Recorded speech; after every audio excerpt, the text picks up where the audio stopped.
pulang. Tidak ada burung kacang, tidak ada bekas luka atau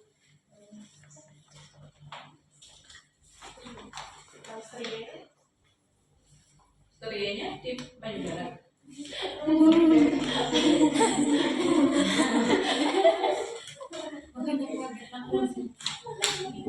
Terus apa lagi di mami? Yang belum. Puting tadi udah normal katanya. Terus di benda yang ini itu kok yang Cek hasilnya sudah keluar atau di mana kemarin juga masih ingat? dari sini. Masa iya? Ada ingat ibu ngajarinya di mana? Di sini. Letter C atau letter U? Ada yang ingat ya? Ada yang ingat ya letter C atau letter U cara mengecek aslinya udah keluar atau belum? Sakit deh.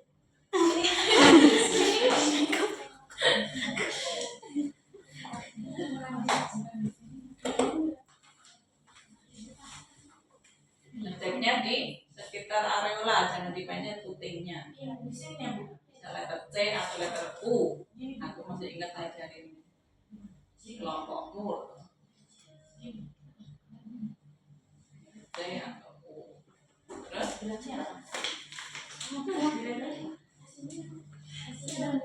Rasanya sudah mulai keluar ya, Bu ya. Selamat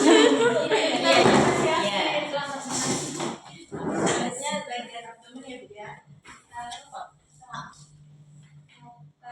besok kalau misalnya Anda nggak bawa bajunya untuk pasien, mengurangi nilai karena Anda nggak menjaga privacy. Nah, kalau seperti itu mau Anda periksa perutnya, payudaranya dibuka seperti itu, ada yang mau kan pasiennya? Makanya ini besok benar-benar karena ujian ya, saya melihat harus ada aspek soft skill-nya juga, bagaimana Anda dan sekelompok ini mengupayakan untuk privasi pasien dijaga, PI-nya dijaga. Ya, jadi Tolong ya kerjasamanya. pinjem alatnya di sana dengan lengkap gitu. Kalau nggak ada bajunya ya pinjem baju gitu. Karena pasien itu ya anda asumsinya dia tuh pakai baju gitu loh. Pinjem baju ini mungkin dia pakai roknya atau apa gitu ya, selain selimut gitu. Mana ada orang datang telanjang begini. Gitu ya. Iya.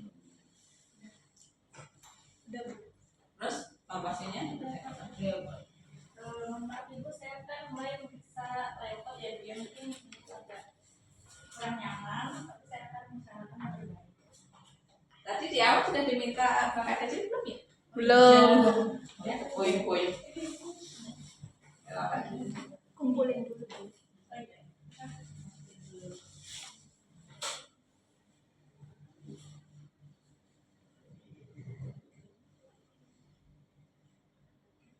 Coba sampai sampaikan kalau kasih buat satu tujuannya hasilnya. Kalau hasilnya 41 memberi tundus.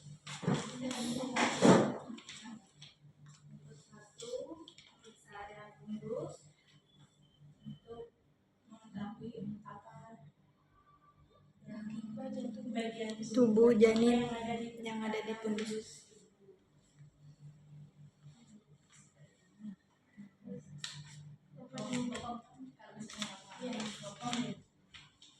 Sudah cukup dapat satu? Hanya teraba apa yang ada di fundus?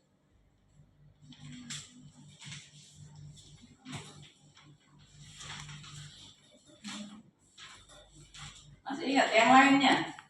Dapat satu untuk apa? Selain melihat apa yang ada di fundus. Tujuannya itu ada dua. Satu lagi untuk fungsi utama justru menentukan tinggi fundus uteri. Gimana cara menentukan tinggi fundus uteri? 3 jari. 3 jari. Harus menyelesaikan umur kehamilannya ya. Di bukumu ada umur kehamilan, coba dilihat di gambar umur kehamilan dan gambar TFU-nya yang ada perut yang begitu hamil. Kalau tadi pasien kan 32 minggu ya, apakah sama dengan yang dia umur kehamilannya 38 atau 36 minggu? Maksudnya beda. Sehingga keterangan itu juga sangat 27 ya, 27. Anda menentukan tinggi pundus uteri. Bukan.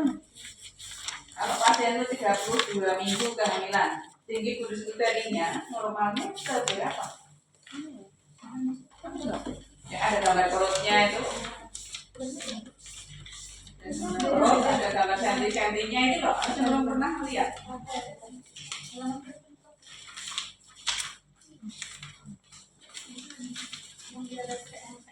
Ini 9. Mbak, kalau pasienmu 32 minggu, normalnya tinggi pundus uterinya setinggi apa?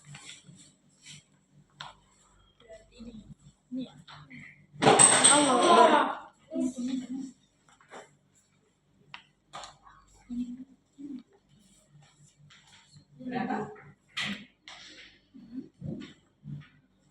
32 minggu. Pusatnya mana? Pusatnya? Yang di 14, 16 misalnya.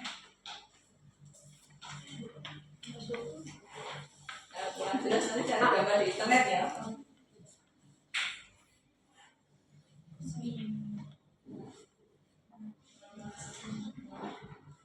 Ini data pusatnya. Nanti coba cari gambar di internet yang apa pusatnya.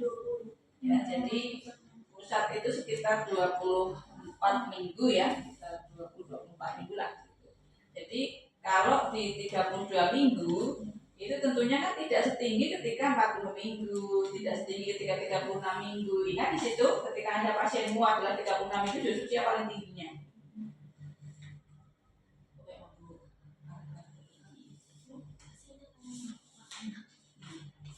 Itu ya. Jadi ingat di situ Anda pelajari juga nanti kalau pasien fiktif ini kan bisa buat dalami sendiri yang sekarang. Tapi suatu saat nanti ketemu pasien kan Anda harus hafal ini. Pasien itu tak tanya tadi anamnesaku, kemudian saya hitung umur kehamilannya itu sekian minggu, berarti normalnya itu sudah punya di dalam benak kita. Harusnya segitu. Kalau dia terlalu tinggi atau terlalu rendah berarti harus ada yang kita perhatikan. Jangan-jangan memang dia terlalu rendah sehingga bayinya terlalu kecil, nutrisinya kurang, atau ada penyakit penyerta di ibu ini. Ya, ada penyakit penyerta sehingga tumbuh kembang janinnya tidak bisa optimal. Atau loh kok ini harusnya baru segini kok sudah segini. Nah ini yang perlu Anda perhatikan juga. Apakah ada hidramnion, apakah bayinya terlalu gede, apakah janinnya kembar. Kalau di luar yang sudah ada normalnya. Gitu ya. Jadi nanti kalau Anda paketnya yang 32 minggu berarti dia tingginya segitu. Bapak jari di bawah PX. Iya, jadi nggak sama semua kehamilannya nanti trimester 3 ada 32, 34, 35, 39, 40 kok kodokan lucu. Karena ada ketinggian yang perlu Anda sesuaikan dengan tinggi pundus uteri. Kalau 12 minggu kan kita baru 3 jari di atas simplisis. 3 jari itu tinggi. Nanti makin tambah umur kehamilannya makin tinggi, tetapi ingat paling tingginya adalah di 36 minggu. Setelah 36 minggu, kenapa? Kondisi normal janin sudah mulai turun ke sono. 36 minggu itu paling puncaknya, paling gedenya. Setelah 36 minggu, normalnya janin sudah mulai kepalanya masuk panggul. Ya karena kan sebentar lagi melahirkan kan, 40 minggu melahirkan. Jadi 36 minggu itu posisi paling puncaknya, paling tingginya dia di situ. Habis itu dia mulai turun-turun ke sono. Jadi kalau 37 minggu justru mulai turun. Bukan hilang, bukan ngecil bayinya, tapi karena dia kondisinya sudah mulai turun. Ya, pilihannya yang digambar. Nanti kalau ada 36 minggu ya mungkin setinggi PX, tinggi prosesus si Paideus di sini. Kan rahim kan paling puncaknya sampai sini. Coba kita coba ya. Permisi ya, maaf ini untuk praktek. Nggak bisa ya. Soalnya ada yang bisa dibuka. Ada kereketan ini. Ini ada kereketan itu kalau di Ada yang lain ya. Yang itu bisa dibuka kelihatan bayinya pernah lihat ya? Pernah lihat yang ada bayinya bisa dibuka. Ini nggak bisa ya? Bisa. Nanti kembali. Kereketan saya. Oh, tapi kayak gitu. Wow. Ada yang tidak dibuka, jadi bisa kelihatan sekali. Ketika dia setinggi PX itu ya sampai di sini ini. Ya, ini kan rahimnya dia tidak berisi air beneran gitu ya. Kalau rahim yang asli kan berisi cairan ketuban. Sehingga sampai setinggi PX ini pada yang 36 minggu. Gitu. Setelah 36 minggu mulai turun gitu ya. Sampai di sini paling tingginya itu kalau di umur kehamilan kan 40 minggu, biasanya 40 minggu sudah mulai melahirkan. Atau 37, karena 37 itu sudah aterem, ada yang sudah matur. 37 melahirkan itu masih dalam tanda petik bayinya siap hidup di luar juga. Jadi di atas 37 minggu bayi lahir siap lahir di luar kandungan ibunya. Yang 37, 38, 39, 40, 41 gitu ya. Karena terkadang ada yang mundur. Misalnya mundur seminggu itu berarti 41 dari HPL. Ya, misalnya HPL-nya hari ini, seminggu kemudian baru lahiran berarti 41 minggu. Karena kalau sudah waktunya HPL ya nggak semua orang itu lahir pas HPL-nya, ada yang kurang, ada yang lebih sedikit. Tapi kalau sampai HPL-nya ini belum, harus diwanti-wanti kalau pulang. Apa? Dia harus cek gerakan janin. Sudah diajari gerakan janin? Di modul Anda sudah ada juga untuk gerakan janin. Jadi menghitung gerakan janin ya. Sama jadi dalam 12 jam paling tidak ada 10 gerakan gitu ya. Jadi paling tidak satu hari itu setiap harinya itu ada gerakan, setiap hari ada gerakan satu jam lagi gerakan lagi gitu. Karena kalau nanti tidak dimonitor gerakannya, ibunya biasa aja belum ada tanda-tanda persalinan, tapi begitu gerakannya sudah mulai menurun, ibunya nggak peka, resiko karena apa? Janin kurang oksigen dan sebagainya bisa meninggal di dalam rahim ibu. Jadi ketika sudah di atas 41 minggu ya harus kontrol pemantau. Oke ya, jadi umur kehamilan. Jadi lopet 1 tadi menentukan tinggi pundus uteri dan bagian apa yang ada di pundus. Jangan lupa 2 tujuan itu harus tercapai. Jangan pindah haluan dulu sebelum Anda menyampaikan tujuan Anda di lopet 1 tercapai. Jadi lopet 1 Anda tentukan tinggi pundus uterinya berapa jari. Berapa kali tadi bilang? Ya, lepot tinggi pundus uterinya menggunakan jari. Jadi berapa jari misalnya tadi kalau 32 minggu ke atas berarti kan nggak ada nanti pasienmu yang di sini yang di bawah pusat, pasti akan di atas pusat. Misalnya yang 32 minggu tadi antara pusat dengan PX berarti tinggi pundusnya segini. Nah, kalau segini itu bisa Anda bilang tinggi pundusnya adalah pertengahan antara pusat PX. Segini kan? Ya kan terlihat kalau misalnya di sini kan performanya sudah kelihatan kalau di sini ini di antara pusat dengan PX ya, karena ada yang mungkin 3 jari di atas pusat atau 3 jari di bawah PX. Maksudnya ini adalah Anda paham nggak sih untuk yang jari-jari ini? Belum terlalu paham. Oke. Jadi di dalam perutnya ini kan ada rahim ya. Di dalam perutnya ini ada rahim, cuma saya tadi mau pengen buka itu biar Anda tuh tahu rahimnya itu kalau dibuka kayak apa. Ya, jadi rahim itu kan berkembang ya dari yang awalnya itu saya tuh malu ada ininya soalnya kalau kamu video dulu tapi nggak ada siapa waktu Anda itu ngeri gitu ya, sangat ngeri saya dengan ini ya. Jadi ketika 3 jari di atas CPC itu kan dari 12 minggu kan bertambahnya waktu rahim kan naik juga. Jadi kalau kita ukur misalnya ini 32 minggu di 12 minggu tadi baru segini, di 24 minggunya segini berarti di bawah 24 minggu pasti lebih ke sana lagi. Kalau di bawah 24 minggu. Ya karena ukurannya 24 minggu itu setinggi pusat ya. Jadi kalau ini 24 tambah waktu lagi kan nambah ke atas gitu ya. Tambah waktu lagi tambah ke atas. Misalnya ini tadi 24 minggu segini, katakanlah nanti sebulan lagi periksa gitu ya, berarti 28 minggu mungkin naik lagi mungkin di 2 jarian di atas pusat. 32 minggu mungkin 3 jarian di atas pusat dan seterusnya sampai 36 minggu normalnya bisa mencapai PX ya, prosesus sifoideus. Ya, prosesus sifoideus itu di bawah tulang dada ini. Kan dia nggak mungkin menembus dada tulangnya ini ya, jadi di bawah diafragma tapi dia di bawahnya tulang dada ini prosesus sifoideus. Jadi 36 minggu setara ini. Nah, setelah 36 minggu semuanya enggak ya, 36 minggu itu artinya rahimnya ya ikut naik semua gitu kan ya. Yang isinya bayi yang gede, di sana ada cairan ketuban kan naik semua, jadi memenuhi sampai di sini penuh gitu 36 minggu itu. Tahu ya? Yang rahimnya penuh sampai di sini. Sehingga kalau kita raba di luar dengan dipakai urutnya ibu ini kita teraba bahwa setinggi ini gitu ya, penuh sampai di sini penuh, Nah setelah 36 minggu, secara fisiologis janin kepalanya sudah mulai turun ke sana, ke pintu atas panggul. Artinya dia sudah mulai turun juga, gitu ya. Ya, nanti kalau misalnya kan kalau 36 minggu periksa, 37-nya kemungkinan nggak periksa, ya mungkin 8 minggu. Jadi nanti dia akan berangsur turun gitu ya. Misalnya Anda ketemu dengan dia yang 38 minggu misalnya, 38 minggu dia kan sudah turun rahimnya ke sono, jadinya kalau kita ukur dengan jari, ingat, leukot itu dengan jari, dia akan keraba 3 jari di bawah PX. Karena apa? Kalau kita raba nggak sampai di sini lagi. Jadi kalau kita raba kan awalnya ditengahkan dulu ya, tadi saya bagus ditengahkan dulu. Nah kalau sudah ditengahkan kan sudah mapan tuh rahimnya. Nah jadi kalau yang sudah misalnya 38 minggu gitu ya, berarti dia sudah mulai turun dari yang 36 minggu tadi, sudah mulai ngeraba di mana sih misalnya segini. Gini itu artinya yang ngeraba ada fundusnya itu di sini nih. Gitu ya. Oh, sudah segini batasnya. Gitu. Ini berarti 3 jari di bawah PX. Ini di tinggi fundus uteri. Jangan lupa di leukot 1 tadi selain tinggi fundus uteri juga bagian apa yang ada di fundus.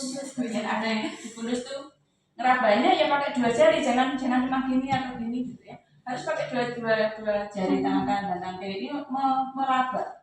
Gitu. Karena kan nggak kelihatan kan, apakah dia kepala ataukah dia bokong kan nggak kelihatan, makanya diraba, periksa raba. Nah merabanya tadi sambil dengan perasaan tadi ya, apakah bulat lunak, apakah bulat keras, gitu. Karena kemungkinan kalau yang bulat lunak itu adalah bokong, kalau bulat keras adalah. Kalau ragu sebenarnya boleh cek juga dengan yang sini. Kalau di sini teraba ini atos opo empuk sih gitu ya. Coba Anda kalau pertama memang nggak mudah ya. Anda sambil pegang yang di atas, pegang bawah. Anda bandingkan. Kerasa mana sih bulatnya yang di sini sama di sini? Ini kan logika berpikir kita ketika mau menentukan bayi itu kepalanya di mana. Karena nggak mungkin dua-duanya kepala. Ya kan? Pasti Anda bisa merasakan gitu. Jadi belajarnya itu mudah. Anda rasakan yang lebih keras itu yang mana? Antara sini sama sini. Pasti membedakannya kan identiknya kepala dengan bokong itu kan punya bayangan ya. Pasti di tanganmu nggak akan terasa dua-duanya sama kok Bu, nggak mungkin gitu ya. Bahannya jelas-jelas pakai tulang, satunya bokong ya. Kalau Anda bilang Bu sama Bu gitu ya, berarti harus latihan lagi gitu ya, latihan lagi kayak apa? Gitu ya. Walaupun nanti suruh cek lagi kebijakannya. Itu ya. Oke, level 1 kelar. Jadi tadi level 1 menentukan tinggi fundus uteri. Bukan selalu 3 jari loh ya. Nah, bukan selalu 3 jari, tapi ingat umur kehamilan itu berapa, Anda sesuaikan. Ya, apakah dia setinggi PX, apakah dia 3 jari di bawah PX, apakah dia pertengahan antara pusat dengan PX gitu ya. Kalau tingginya segini artinya rahimnya itu gambarannya segini gitu loh, ke bawah. Nah, gitu ya. Jadi rahimnya itu ke bawahnya segitu. Batasnya apa? Kalau sudah setinggi ini berarti kan di sini nggak ada rahimnya. Paham ya? Kalau tingginya setinggi pusat berarti ya di sini belum ada rahimnya. Kalau 24 minggu. Jadi ya batas atasnya itu kalau ini gambarannya rahim ke sini berisi rahim dengan isinya ya hanya sampai di sini karena baru 24 minggu. Tapi makin tambah umur kehamilannya rahimnya bulatnya kan makin ke atas. Tapi di sininya kosong. Gitu. Sehingga misalnya pertengahan antara pusat dengan PX ya gambarannya rahimnya itu paling tingginya segini ke bawah sana karena isinya ada air, ada janin gitu ya. Bisa dipahami ya yang jari-jari ini ya. Oke, itu yang leukot 1. Kemudian yang di leukot 2-nya tangan kanan raba, tangan kiri menahan. Jadi jangan dua-duanya meraba. Harus ada satu menahan, satu meraba, kemudian identifikasi. Ya, kalau mau melihat punggungnya di mana adalah bagian yang keras, memanjang, datar. Itu yang di punggungnya. Dan itu pasti di satu bagian, makanya satunya menahan, satunya raba dan membedakan gitu ya. Karena nggak mungkin juga kalau jalinan satu kok dua-duanya panjang datar gitu ya. Pasti hanya satu sehingga ya sambil kalau misalnya tadi diraba, oh yang sini tadi keras, panjang, datar. Tapi coba sik, tahan dulu gitu ya. Bandingkan dengan satunya gitu. Oh terakhir lagi sik. Gitu, jadi jangan kemudian buru-buru untuk menentukan sementara kita bingung, jangan kemudian satu kali saya harus berhasil, ya enggak juga sih gitu ya. Makanya perlu ditahan dan diraba sambil Anda memastikan, oke deh ini punggungnya di bagian kiri. Kalau punggungnya di sini berarti buka atau buki? Buki. Ini kiri. Buki. Buka atau buki kalau punggungnya di sini? Buki. Buki, karena dia kirinya ibu ya, bukan bidannya ya. Nah, jadi kirinya, punggungnya di sini namanya buki, kalau punggungnya di sini buka. Oke. Nomor 2 sudah ketemu. Tujuannya adalah menentukan bagian apa yang ada di perut ibu, kanan dan kiri. Karena tidak selalu juga kita ketemu punggung. Iya, karena terkadang janin posisinya lintang gitu. Jadi ya kalau besok pakai normal dulu berarti ya kanan dan kiri saja, karena dia letak memanjang.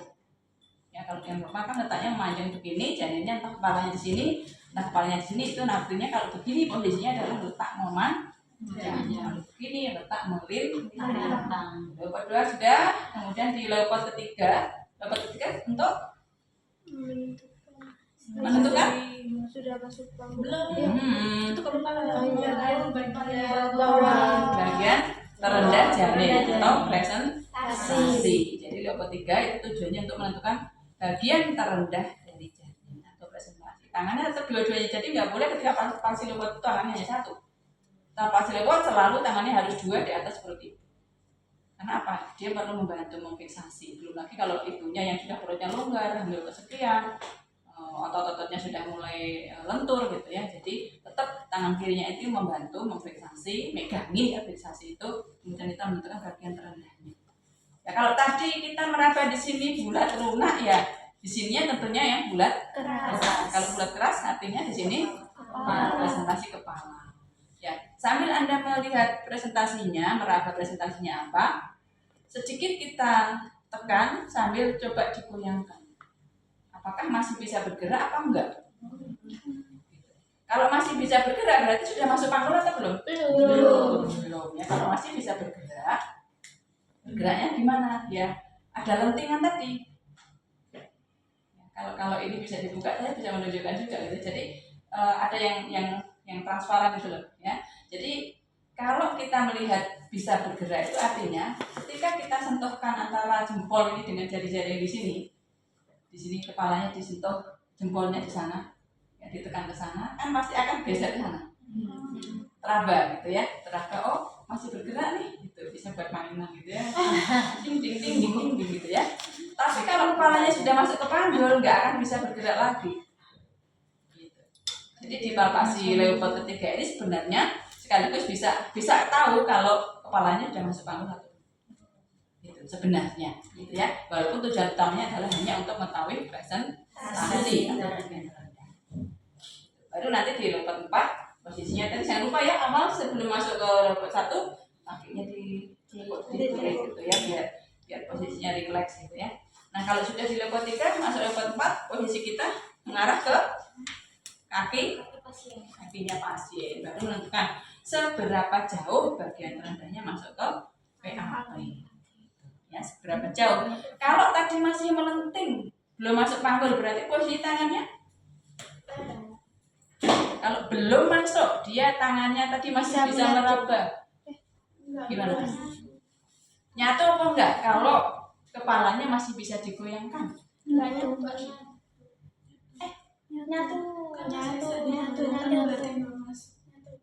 kok lebar. Kita nggak bisa ke Ya, maksudnya geser ya. Ya, jadi kalau tadi masih bergoyang-goyang, masih goyang kanan goyang kiri, kita masih bisa megang enggak? Masih. Kalau masih berarti tangan kita menyatu. Tapi kalau dia sudah nggak bisa dipegang-pegang tadi, sudah nggak bisa bergerak ketika dipegang, nggak melenting namanya. Karena melenting itu bisa dipegang, itu namanya melenting. Kalau sudah tidak melenting lagi, berarti kalau kita raba dengan palpasi leopard 4, kita nggak akan mungkin ngetemuin tangan kita. Kenapa? Kehalang sama kepala yang sebagian tadi. Kepalanya sebagian udah ngalangin tangan kita, nggak bisa ketemu.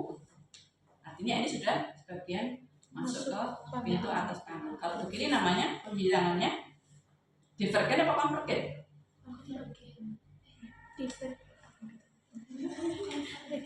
Kalau tangannya terbagi dua, divergen. Kalau konvergen itu menyatu.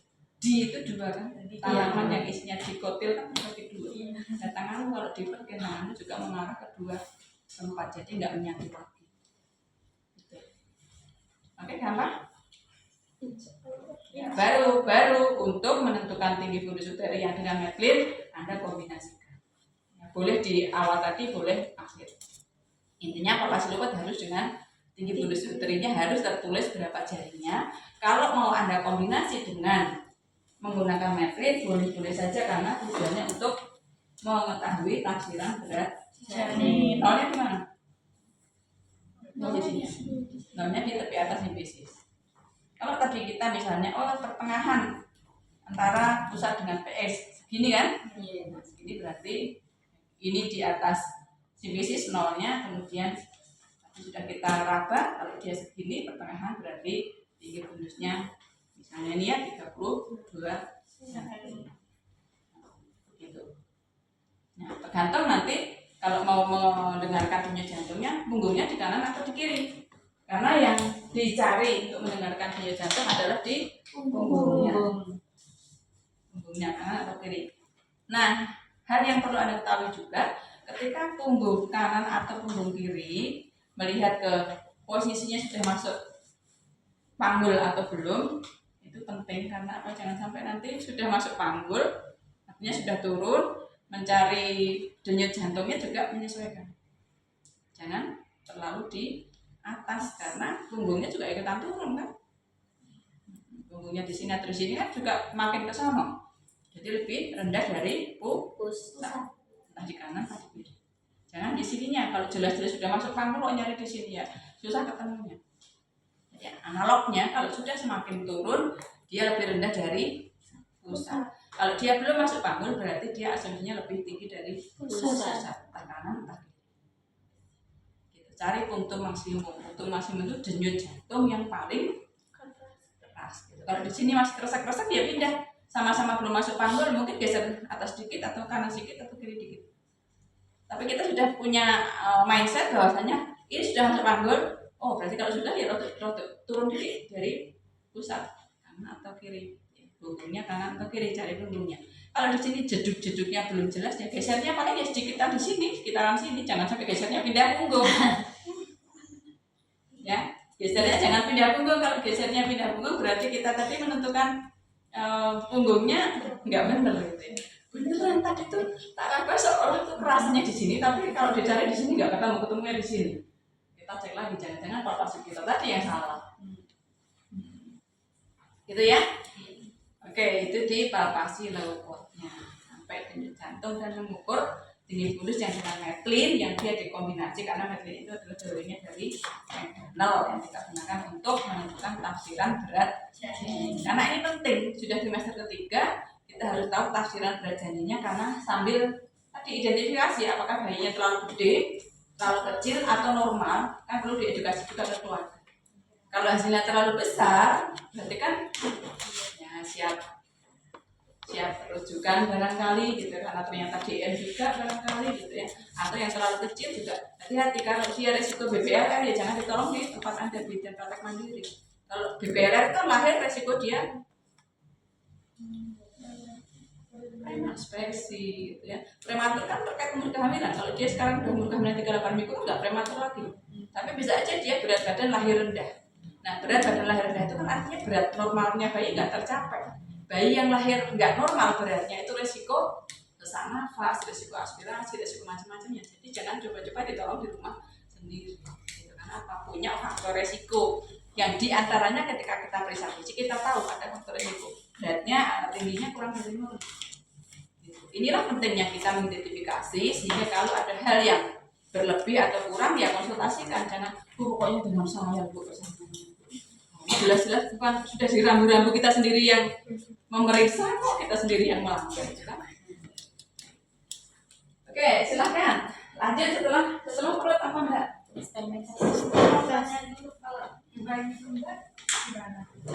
Bayi kembar ya bisa kembarnya tergantung posisinya kalau di bawah kepala semuanya bisa juga di atas juga atau juga atas bawah. Silakan nanti lihat gambar-gambar posisi janin kembar di dalam rahim ibunya ya. Ya, karena kembar itu juga posisi kepalanya, janinnya itu ada yang sama-sama bisa di bawah dua-duanya, ada yang sama-sama di atas, ada yang bolak-balik, satunya presentasi kepala, satunya presentasi bokong, atau yang letak. Kita kembar kita nggak bisa. Ya kalau kembar ya lebih baik tidak ditolong sendiri. Apalagi di preemie.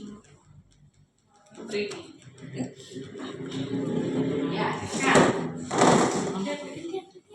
Gantian lah. Kan mau tahu juga.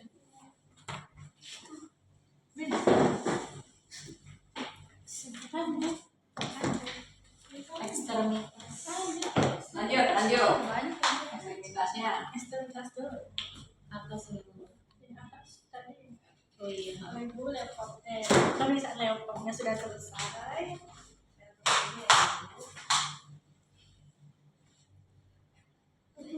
Tidak mau pakai linek atau mau pakai doppler, jangan sampai nggak bawa alat itu mengukur jantung.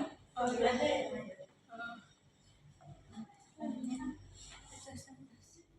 Ya dengan varises. Maaf ibu. Ini kan itu nanti ekstremitas dulu.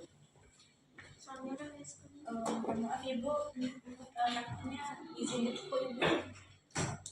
Ini tidak ada varises, tidak ada benjolan, bentuk kakinya normal, simetris. Sampai diingat-ingat ya kemarin ibu ngajarinnya untuk bagaimana ngecek varises, bagaimana ngecek odem ya. Nah, bisa jangan salah ngecek. Jadi kan ini oh ya. Besok beneran ada orang yang naik ke atas tempat itu. Ya lah, gimana saya nggak tahu Anda bisa ngecek apa enggak. Ini odem nggak ada ya? Jadi bisa ada teman bagusnya yang naik ke tempat tidur untuk dicek varises ataupun Nah, tidak ada odem, warna kukunya juga tidak menunjukkan ada tanda-tanda bukan tanda-tanda penyakit. Apa kalau kebiruan itu jantung? Warna kukunya normal, tidak ada jari-jarinya lengkap juga. Udah. Varises. Oh, Genital. genital. Udah vulva hygiene kan? Iyalah. Vulva hygiene. itu tergantung skenariomu. Kalau skenariomu mau tak keluhkan tentang Nggak usah. Nggak usah. jadi kan tidak semua pasien diperiksa genitalianya loh ya. Iya iya. Normal. Kalau pasien kan nunggu kasih keluhan tentang keluhan genitalia ya perlu kamu periksa. Nggak usah. Nggak usah. Tidak dilakukan pemeriksaan dari Ya. Terus Terus pemeriksaan lab. pemeriksaan penunjang. Panggulnya pakai itu guys.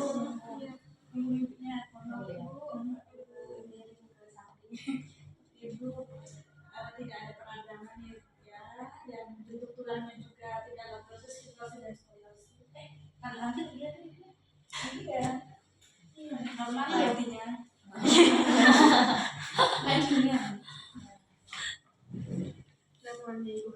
Ya, kamu buat itu kurang Pakai tidak ada. sebelum ibunya turun dicek apanya? Reflektora. Iya.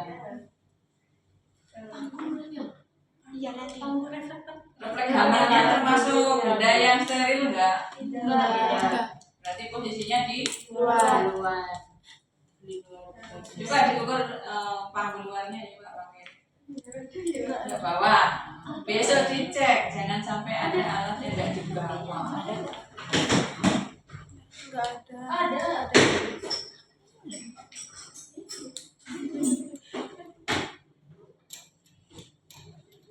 Gimana caranya ngecek distansia spinarum? Jarak antara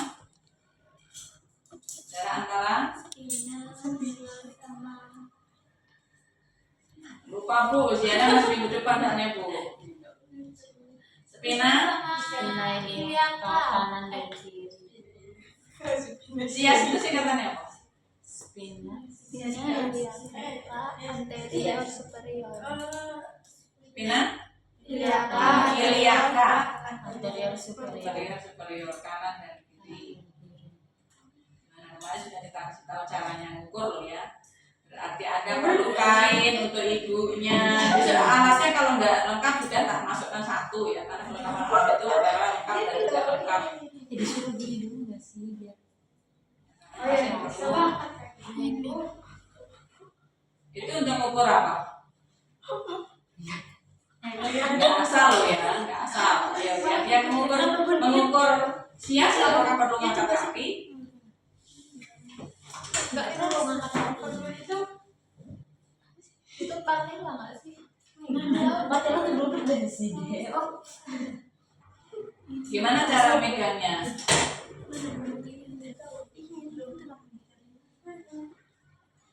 Tentukan dulu di mana siasnya, sias kanan dan sias kiri, kemudian ujungnya. Jangka panggul diletakkan di sias kanan dan sias kiri.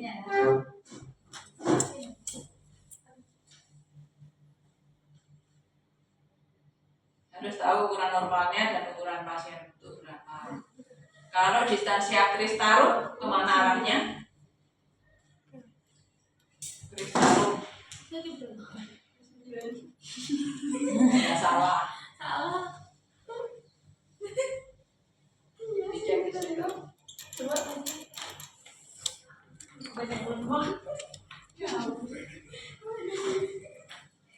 Harus tahu loh ya. Besok ukurannya di mana? Distansia spinarum kanan kiri, kris taruh, panjang mata bodelok. Lingkar panggul, coba ukur lingkar panggul. Kemarin sudah kita ajarkan juga cara mengukur lingkar panggul. Videonya juga saya kasih. Gimana cara mengukur lingkar panggul?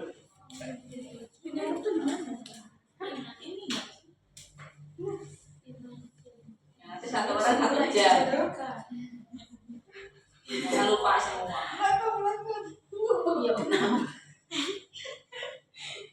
Ada teorinya yang harus Anda perhatikan.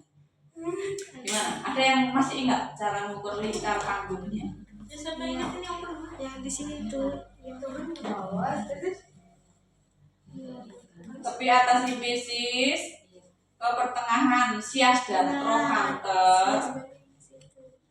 Pertengahan sias dan trochanter itu yang tadi kamu harus ngecek sedikit diangkat kakinya. Jadi yang berarti nanti pelajari lagi gitu ya. Kalau mau lulus ya harus belajar dulu. Ya kan, oke, lupa ya. Kalau baca dompet banyak yang lupa, ukuran panggul banyak yang lupa. Setelah itu mau diapain?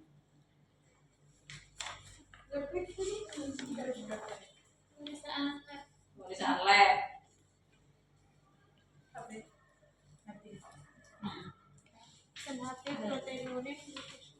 Oke, katakanlah HB-nya normal, karena kemarin sudah periksa lab semua toh. HB-nya normal. Terus mau diapain? Setelah periksa HB-nya sudah normal,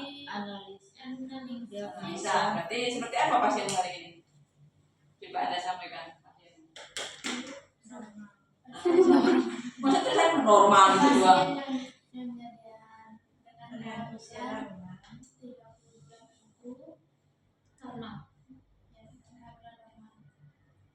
Punya dia G1 dalam kehamilan berapa minggu?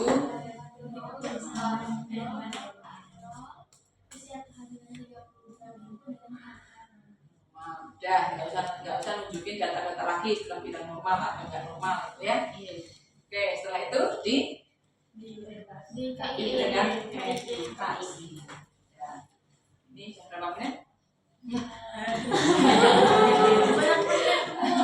Tadi dari 27 ya, 10:27 sampai 11:22. 1 jam ya. Karena tadi kan banyak intermezzo. Iya, banyak intermezzo. Nah, berarti untuk mbak-mbak semuanya besok diefektifkan lagi waktunya. Ini kan tadi redemonstrasinya kan sekitar 1 jam untuk 1 mahasiswa, padahal besok jatahnya harus dipenuhi maksimal 30 menit gitu ya. Maksimal 30 menit. Berarti setelah Anda lakukan anamnesa, nanti latihan anamnesa dengan sebaik-baiknya, cara bertanya sambil, karena pasienmu itu adalah pasien, jadi nggak ada diskusi lagi di situ besok ya. Kita bawa ngomong gitu ya. Aku tadi suruh melawak apa jangan. Jadi permainan skenario nya itu di belakang. Jadi ketika ketemu Anda dengan pasien itu, saya melihat Anda dengan pasien. Jadi nggak ada pasien yang suruh tanya apa ya, gitu dan gitu lagi ya. Jadi permainan skenario di belakang. Jadi besok tinggal ngalir saja gitu, Bu bidannya cerita apa, pasiennya cerita apa.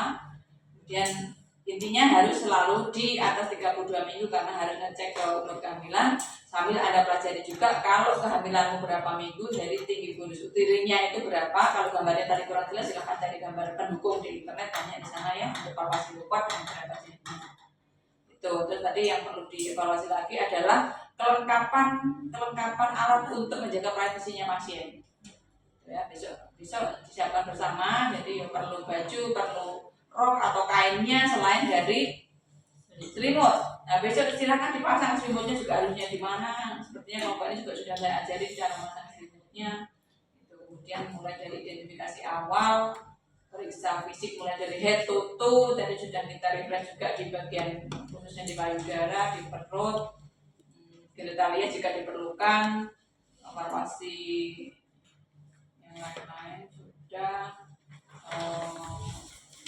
Refleks sudah, ceknya saya kira nggak perlu kita ulang lagi karena sudah ada dulu latihan kemarin sudah yang lakoni.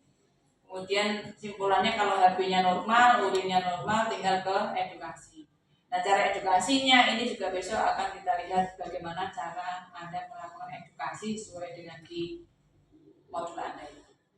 Jadi besok Anda perlu siapkan apakah yang untuk saya adalah fotokopian komprehensifnya apa, karena kan Anda perlu baca juga, nggak boleh nanyanya sembarangan. Ya besok konsekuensinya kalau Anda nggak bawa yang untuk saya ya itu tak minta gitu kan saya perlu menilai Anda.